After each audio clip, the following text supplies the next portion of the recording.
السلام علیکم ورحمۃ اللہ وبرکاتہ۔ ان الحمدللہ والصلاة والسلام علی رسول اللہ وعلی آلہ وصحبہ ومن والا، اما بعد۔ لاسٹ لیکچر میں ہم نے اللہ تعالیٰ کی طرف فرار کیسے ہونا ہے، اللہ تعالیٰ کی طرف فرار ہونے کا معنی کیا ہے، سابقہ انبیاء اور سلف صالحین اور صحابہ میں سے اللہ کی طرف فرار کیسے لوگ ہوا کرتے تھے، اللہ کی طرف بھاگنا، اللہ کی طرف دوڑ لگانا، یہ بہت ضروری ہے۔ اور اس حوالے سے تھوڑی سی بات جو کہ رہ گئی تھی وہ ذکر کرنی تھی کہ اللہ کی طرف فرار ہونا، یہ اللہ کی طرف جو فرار ہے، یہ اگر ہم دیکھیں تو کئی دعاؤں میں نبی علیہ الصلوۃ والسلام کے الفاظ سے یہ ہمیں ملتا ہے کہ اللہ کی طرف ہم کس طرح فرار ہو رہے ہیں، یعنی اللہ کی طرف ہم کس طرف جا رہے ہیں، کس طرح سے جا رہے ہیں۔ اور اگر ہم غور کریں تو جو سونے کی دعا ہے، جس میں نبی علیہ الصلوۃ والسلام نے فرمایا کہ جب بھی تم میں سے کوئی سونے کا ارادہ رکھے تو بستر پہ جانے سے پہلے باوضو ہو، وضو کرے اور دائیں جانب لیٹ کے جو ہے وہ یہ دعا پڑھے۔ اور اس دعا بڑی ہی زبردست دعا ہے، اور سونے سے پہلے ہر انسان کو پڑھنی چاہیے۔ تو بڑی ہی زبردست دعا ہے، اس میں توحید کی ریویژن ہے، اور اسی طرح اللہ کی طرف لو لگانا اور اللہ کی طرف فرار ہونا، اس کا بھی ذکر ہے۔ تو اس دعا میں ہے اللہم انی اسلمت، اللہم اسلمت نفسی الیک، اللہ میں اپنے نفس کو تیرے سپرد کر دیتا ہوں، ووجہت وجہی الیک، اور میں نے اپنے چہرے کو، اپنے آپ کو تیری طرف متوجہ کر دیتا ہوں، یعنی میں پورا اپنا آپ تیری طرف رکھ دیتا ہوں، تیرے سپرد کر دیتا ہوں، تیرے آگے جھک جاتا ہوں، وفوضت امری الیک، اور میں تمام معاملات کو تیرے سپرد کرتا ہوں، تو اس کو دیکھ، جو بھی ہے وہ میں تیرے سپرد کرتا ہوں، یعنی میں تجھ پر توکل کر کے تجھ پر اپنے تمام معاملات جو ہیں وہ سپرد کرتا ہوں۔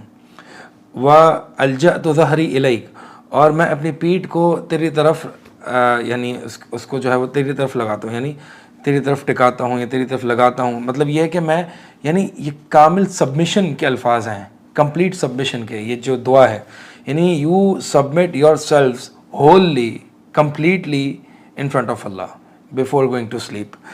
اور اس پہ تھوڑا ان معنی پر غور کیجیے گا۔ بہرحال جو میں مقصد بتانا چاہ رہا تھا وہ یہ ہے، آگے الفاظ ہیں کہ ولا ملجا ولا منجا منک الا الیک، یہ وہ الفاظ ہے جہاں پر میرا فوکس ہے۔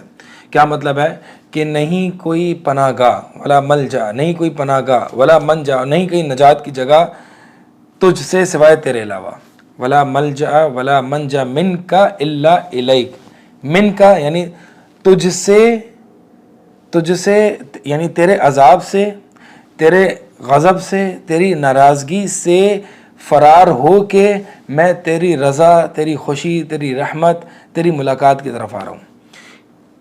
اس سینٹنس کو اگر دیکھیں تو اہل علم فرماتے ہیں اس من سے لے کے الہ، یہ من ہے اور ایک الہ ہے، یہ ایک پورا سفر ہے، اس کے اندر بہت سارے راز اور بہت سارے سیکرٹس عبودیت اور توحید کے مخفی ہیں۔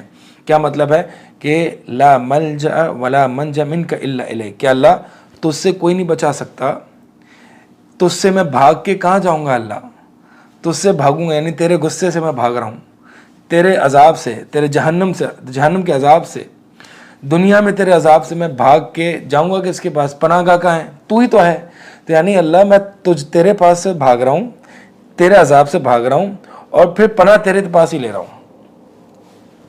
یاد ہوگا آپ کو کہ پریویس لیکچر میں، لاسٹ لیکچر میں ہم نے شروع میں یہ بات ذکر کی تھی کہ ہر بندہ دنیا کی ٹینشن سے اور پریشانیوں سے بھاگ رہا ہوتا ہے، تو اب وہ دنیا کی ٹینشن سے بھاگ کے دنیا ہی کے پاس جا رہا ہوتا ہے، تو اس نے فرار جو اختیار کیا ہے وہ فرار تو صحیح، بھاگ تو صحیح جگہ سے رہا ہے، لیکن جس کی طرف بھاگ رہا ہے وہ غلط بھاگ رہا ہے۔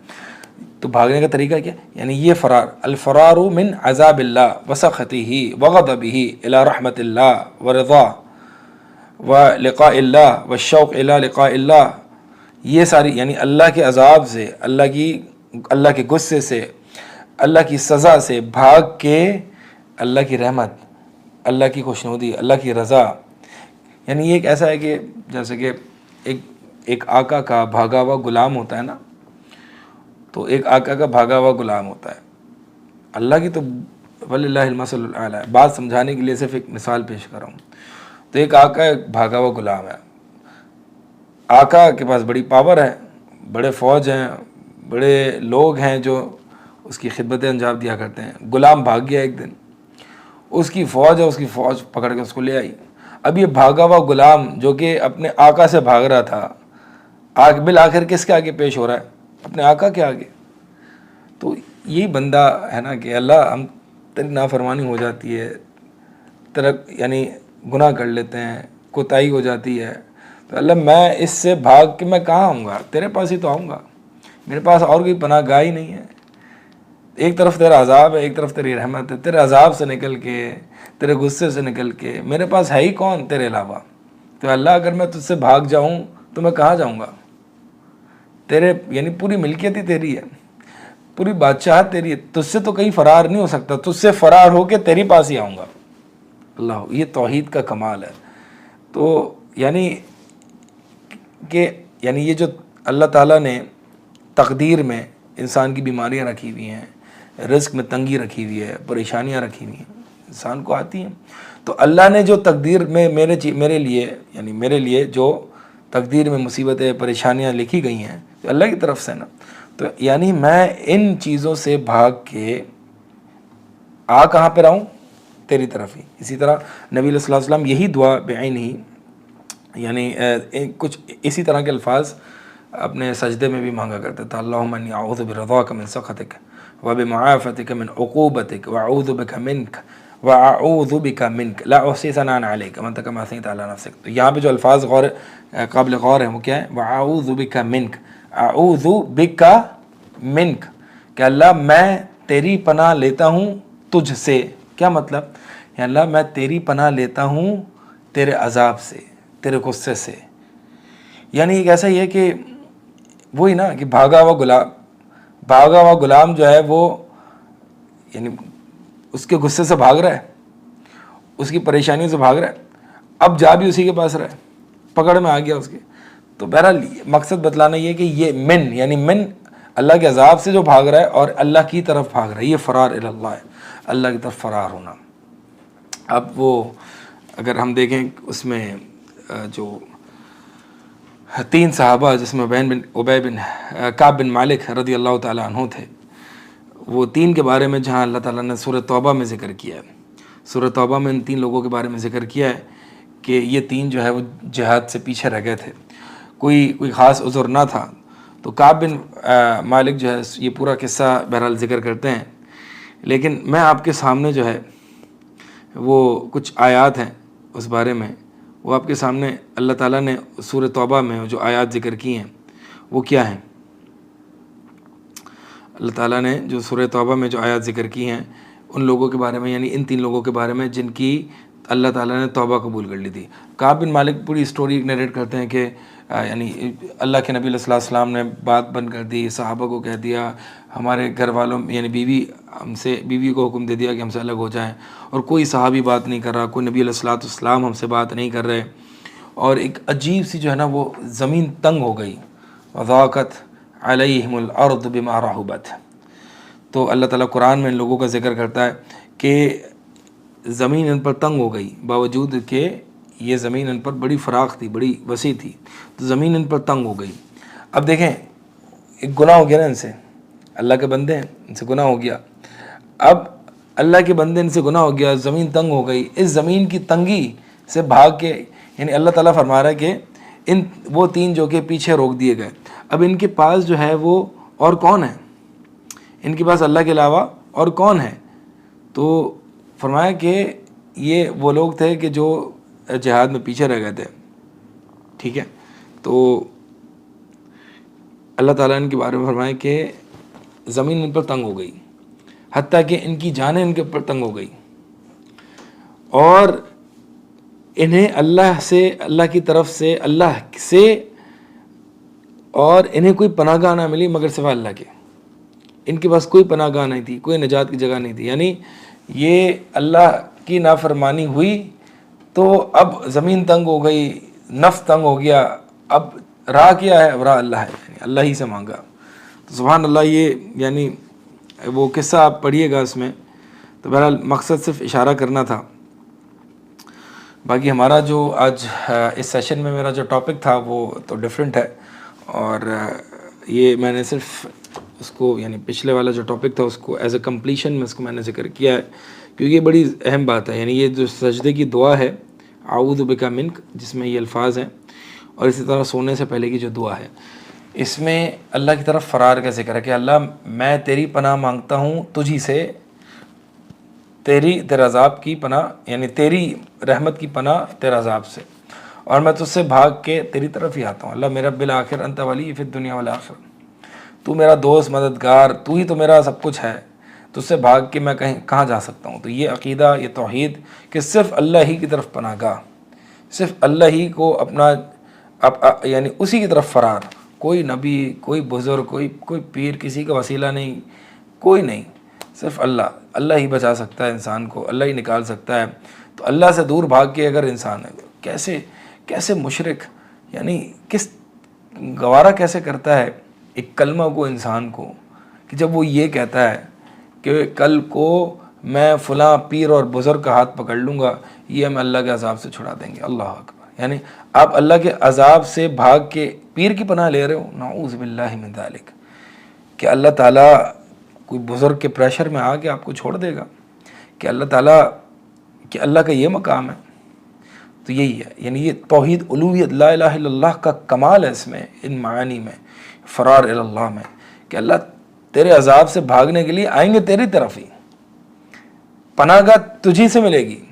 کوئی پیر یا اللہ کوئی بزرگ کو نہیں پکارتا میں، کسی نبی کو نہیں، کوئی نہیں، میرا کوئی مددگار نہیں، کوئی مشکل کشا نہیں. اللہ صرف تیری طرف ہی آؤں گا، تجھی سے مدد مانگوں گا تیرے عذاب سے بچنے کے لیے، تو ہی مجھے چھڑا سکتا ہے. اللہ اگر اپنے نیک بندوں کو یا انبیاء کو سفارش کی اجازت دے گا تو یہ اللہ کی اجازت ہوگی. اللہ چاہے گا، من ذا الذی یشفع عندہ الا باذنہ. آیت الکرسی میں اللہ تعالیٰ نے کون ہے جو اللہ کے ہاں سفارش کر سکتا ہے مگر سوائے اللہ کی اجازت کے بغیر. جب سفارشیں، شفاعتیں انبیاء علیہ السلام کی، شہداء کی، نیک لوگوں کی اللہ کی اذن اور اللہ کی اجازت پر موقوف ہیں، تو پھر میں یہاں وہاں ماتھا کیوں ٹیکوں؟ میں فلاں کی بیعت اور فلاں کی بیعت اور فلاں صوفی کی بیعت اور فلاں سلسلہ اور فلاں بزرگ کا وسیلہ، اور اللہ سے سچے ہو جائیں، اللہ سے جڑ جائیں. اللہ کے علاوہ آپ کو اللہ کے عذاب سے کوئی نہیں بچا سکے گا. عذاب اللہ نہیں دینا ہے، پکڑنا اللہ نہیں ہے، اس دنیا میں اور آخرت میں مصیبتیں اسی کی طرف سے آنی ہے. وَإِذَا مَرِضْتُ فَهُوَ يَشْفِينِ. جب میں بیمار ہوتا ہوں، مصیبت آتی ہے، تو شفا بھی تو وہی دیتا ہے نا.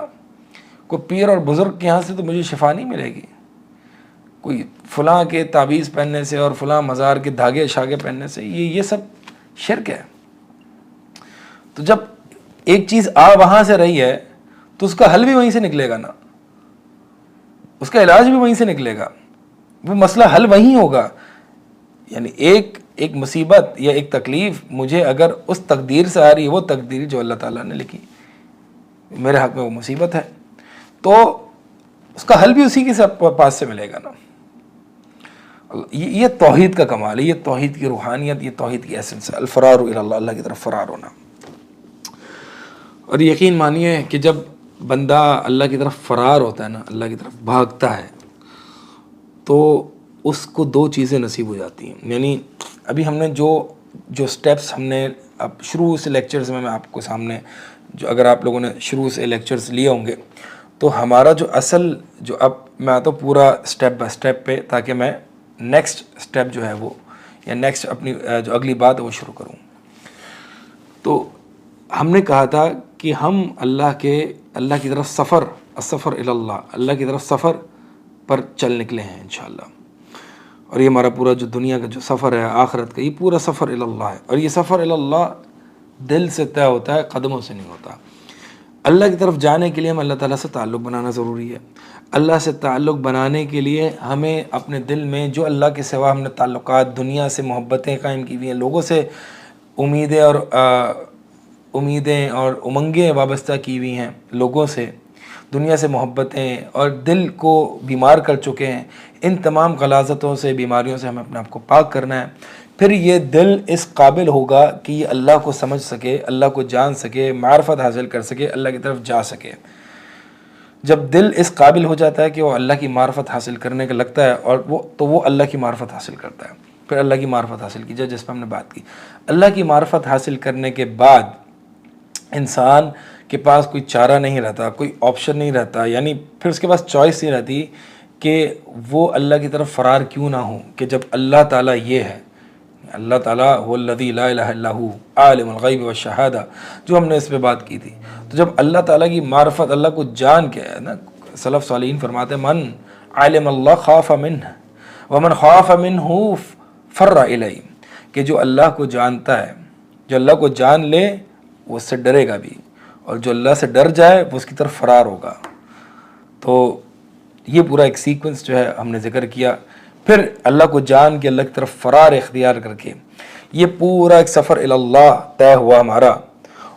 اب ہم اس موقع پر ہیں یا اس پوزیشن پر ہیں کہ میں آپ کو بتا سکوں کہ جب انسان یہ ساری چیزیں, دنیا سے محبت اپنے دل سے نکال لیتا ہے, پھر اس کے بعد یہ سارے امراض القلوب اور ان چیزوں سے انسان فارغ ہو جاتا ہے. اور یہ اٹ ٹیکس ٹائم, ایسا نہیں ہے کہ یہ کوئی 1-2-4 مہینے کا سفر ہے. اللہ تعالیٰ سے دعاؤں کے ساتھ مجاہدہ بالنفس, نفس کا مجاہدہ, یعنی اسٹرگل کرنا پڑتا ہے. اس کے لیے اسٹرگل کرنا پڑتا ہے. تو میں بھی انشاءاللہ اسٹرگل پہ آ رہا ہوں, لیکن میں یہ بتلاتا چلوں کہ جب انسان اس سفر اللہ پر نکلتا ہے اور یہ ان تمام چیزوں سے فارغ ہوتا ہے اور اس مجاہدہ پر لگ جاتا ہے, اسٹرگل پر, تو پھر اس کو 2 چیزیں نصیب ہوتی ہیں, جو میرے انشاءاللہ آج کا لیکچر ہوگا اور کل کا لیکچر انشاءاللہ, یعنی اگلا نیکسٹ لیکچر ہوگا. تو 2 چیزیں کیا نصیب ہوتی ہیں؟ پہلی چیز, اس کو عبادت میں مزہ آنے لگتا ہے, عبادت میں مٹھاس, عبادت میں سویٹنس, لذت, مزہ, دل لگ جاتا ہے اس کا عبادت میں. عبادت اس کے لیے بوجھ سے ہٹ کر اس کے لیے لذت. اب وہ عبادت کے لیے نمازوں کا ویٹ کر رہا ہوتا ہے, کب تہجد کا وقت آئے گا, میں اللہ کے سامنے کھڑا ہوں گا, اللہ سے باتیں کروں گا, اور قرآن کب جلدی سے میں گھر پہ جاؤں, فارغ ہوں فدا فرغت فانصب الی ربک فرغب, کہ تو فارغ, یعنی اللہ کی طرف رغبت رکھ. اللہ کے نبی علیہ السلام کو حکم دیا کہ جب تو اپنے کاموں سے فارغ ہو جائے تو اللہ کی طرف رغبت رکھ. تو کب میں اپنے دنیاوی کچھ جو مسائل ہیں, دنیا میں تو رہ رہے ہیں, حاجت تو ہے, پوری تو کرنی ہے, تو کب میں اپنے ان چیزوں سے فارغ ہوں گا, پھر میں جلدی سے گھر پہ جاؤں, وضو وغیرہ کروں اور پھر قرآن کو پڑھوں اور سمجھوں کہ اللہ تعالیٰ نے مجھے کیا کہا ہے, اور قرآن کو پڑھنے کی لذت, اللہ اکبر. تو پہلی چیز اس کو جو ملتی ہے وہ کیا ہے؟ اس کو کہا جاتا ہے الانس باللہ, اللہ سے دل لگ جاتا ہے اس کا, اللہ سے دوستی لگ جاتی ہے, اللہ سے یاری لگ جاتی ہے. اب اس کو لوگوں کی کمپنی میں کم, اللہ کی کمپنی میں مزہ آتا ہے. اور اللہ کی کمپنی کیا ہے؟ اللہ کی کمپنی یہ نماز, اللہ سے کانورسیشن ہے, قرآن کی تلاوت, قرآن پر غور و فکر, قرآن پر تدبر, قول اللہ و قول رسول, دین پڑھنا پڑھانا, بس اللہ کا ذکر, دعائیں, اس میں اس کو مزہ. یہ اللہ کی کمپنی, یہ کمپنی. جیسے کہ عبداللہ بن مبارک رحمہ اللہ سے لوگ پوچھتے تھے کہ آپ نماز جماعت سے پڑھ کے آپ چلے جاتے ہیں, ہمارے ساتھ تھوڑا سا بیٹھا کریں, کوئی گپ شپ لگایا کریں. تو عبداللہ بن مبارک رحمہ اللہ فرماتے ہیں کہ میں تمہارے ساتھ بیٹھ کے کیا کروں, تم نے فلاں اور فلاں کی غیبتیں کرنی ہیں, برا بھلا کہنا ہے. بھائی میں تو اپنے رسول اللہ صلی اللہ علیہ وسلم اور صحابہ کی کمپنی میں ہوتا ہوں, یعنی میں ان کی سیرتیں, میں احادیث پڑھ رہا ہوتا ہوں اللہ کے بارے, اور صحابہ اور رسول اللہ صلی اللہ علیہ وسلم مجھے اللہ کے بارے میں بتلا رہے ہوتے ہیں, جو میرا سب سے بڑھ کر محبوب ہے. تو جو مجھے محبوب کے بارے میں جو مجھے سب سے بڑھ کر ہے نا, محبوب اللہ تعالیٰ, جو مجھے اس کے بارے میں بتائے گا نا, اس کے ساتھ مجھے بیٹھنے میں مزہ آتا ہے. انسان آپ دیکھیں, انسان دنیا میں کوئی کسی چیز سے محبت کرتا ہے, مثال کے طور پر اس کا کوئی پیشن ہے, اس کا کوئی یعنی وہ جو کام کرتا ہے اس کا پیشن ہے.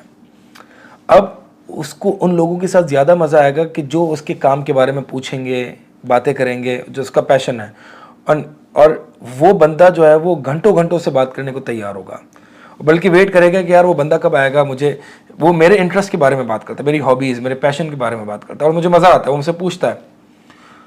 تو کیا خیال ہے کہ جس کا اللہ سے دل لگا ہوا ہے, تو پھر اس کو ہر اس شخص کے ساتھ مزہ آئے گا کہ جو اس کو اللہ کی یاد دلاتا رہتا ہے. سب سے بڑھ کر اللہ سے جوڑنے والے, اللہ کی یاد دلانے والے, قربان جائیں رسول اللہ, امام الانبیاء, سید ولد آدم, محمد رسول اللہ صلی اللہ علیہ وسلم, سب سے بڑھ کر ہمیں محبوب ہے, حتیٰ کہ اپنی جانوں سے بھی بڑھ کر محبوب ہے, کیونکہ یہی وہ شخص ہیں صلی اللہ علیہ وسلم جس نے ہمارا اللہ سے تعلق جوڑا ہے, جنہوں نے ہمیں اللہ کے بارے میں بتایا ہے, بڑی تکلیفیں برداشت کی ہیں اور ہماری فکر کی ہے, تہجد کی نماز میں، ہر نماز میں ہمارے لیے دعائیں کی ہیں. کل کو قیامت والے دن بھی جہاں سب نفسی نفسی کہہ رہے ہوں گے، وہاں پہ میرے نبی علیہ الصلوۃ والسلام امتی امتی کہہ رہے ہوں گے. میرے نبی میرے ملنے سے خواہش کرتے تھے، وددت لو انی رأیت اخوانی، فرمایا کرتے تھے کہ میری خواہش ہے کہ میں اپنے بھائیوں سے ملوں. صحابہ نے پوچھا ہم آپ کے بھائی نہیں؟ کہا نہیں، تو میرے صحابہ ہو. میرے بھائی وہ ہیں کہ جنہوں نے مجھ سے ملاقات نہیں کی ہوگی اور وہ مجھ پر ایمان لائے ہوں گے. اللہ تعالیٰ ہمیں رسول اللہ صلی اللہ علیہ وسلم کا ساتھ جنت میں عطا فرمائے.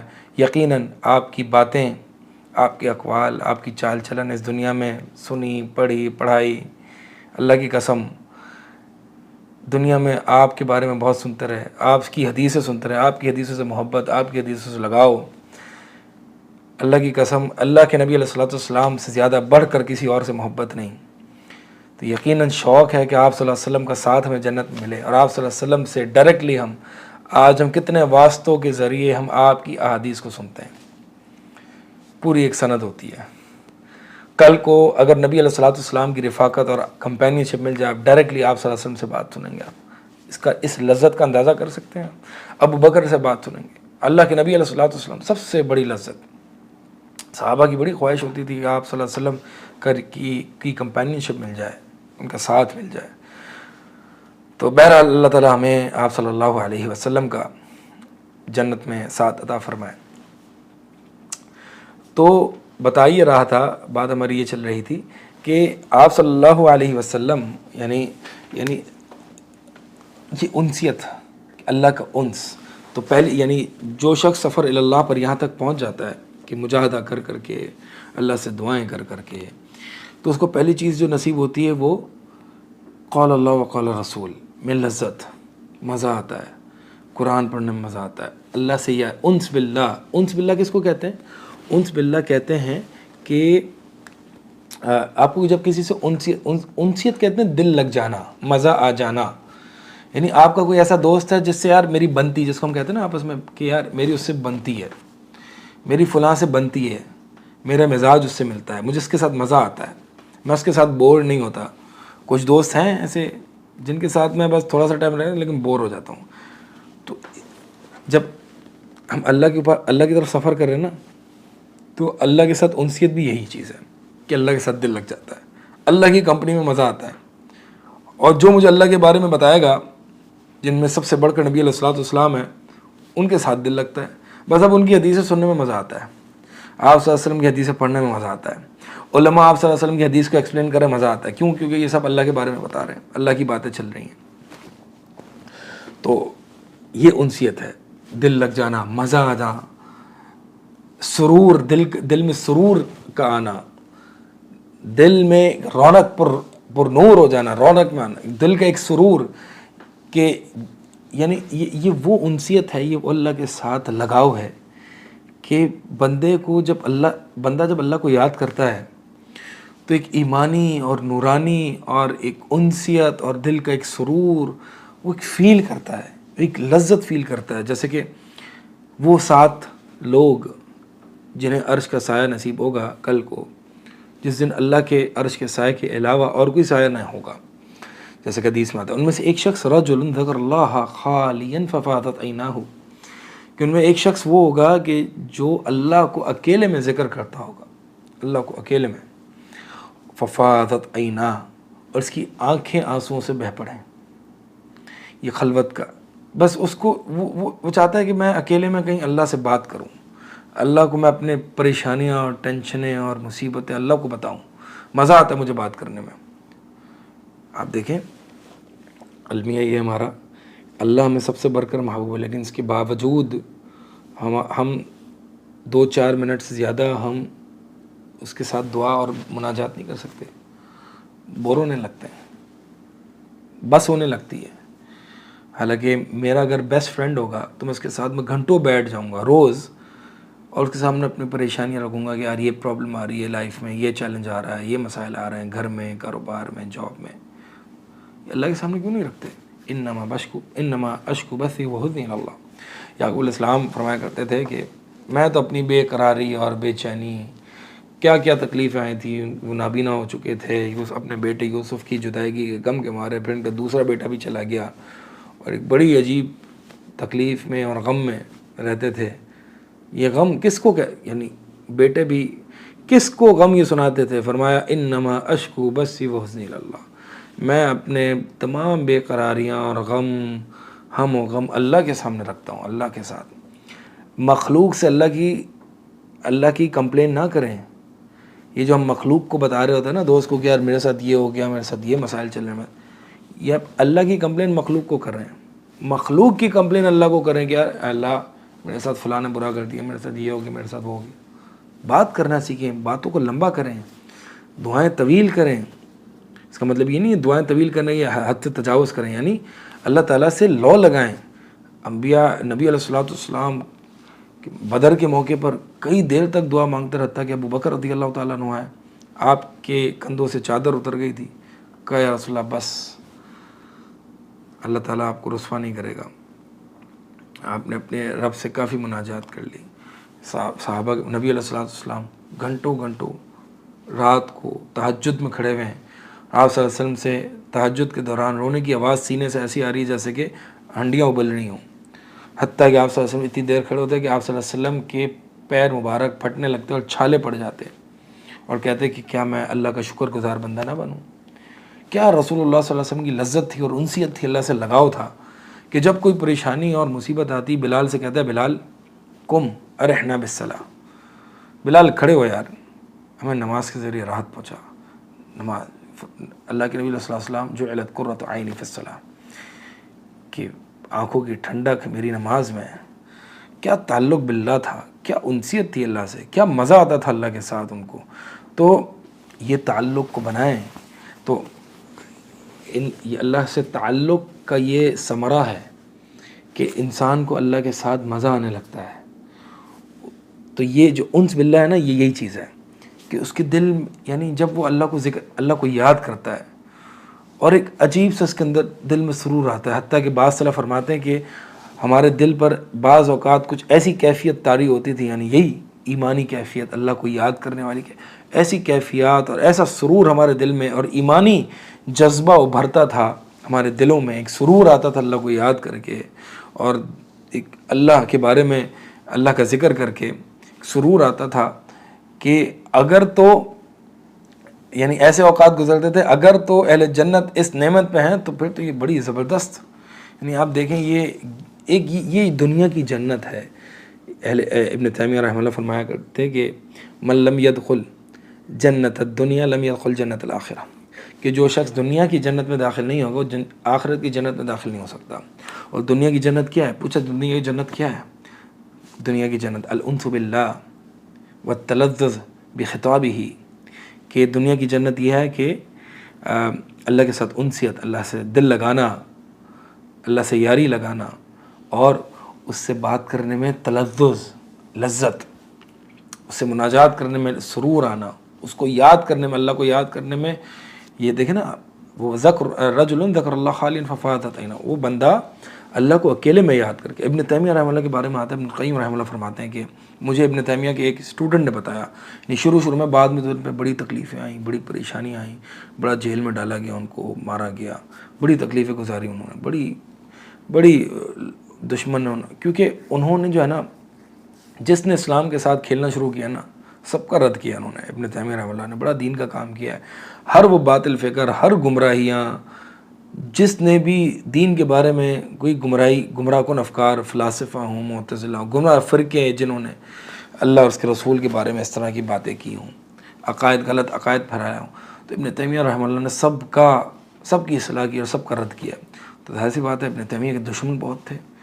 کسی نے ان کو جیل میں بند کروایا، کسی نے ان کو یعنی لوگوں کے ہاتھوں پٹوایا، مارا، بڑی کئی دفعہ وہ جیل میں گئے.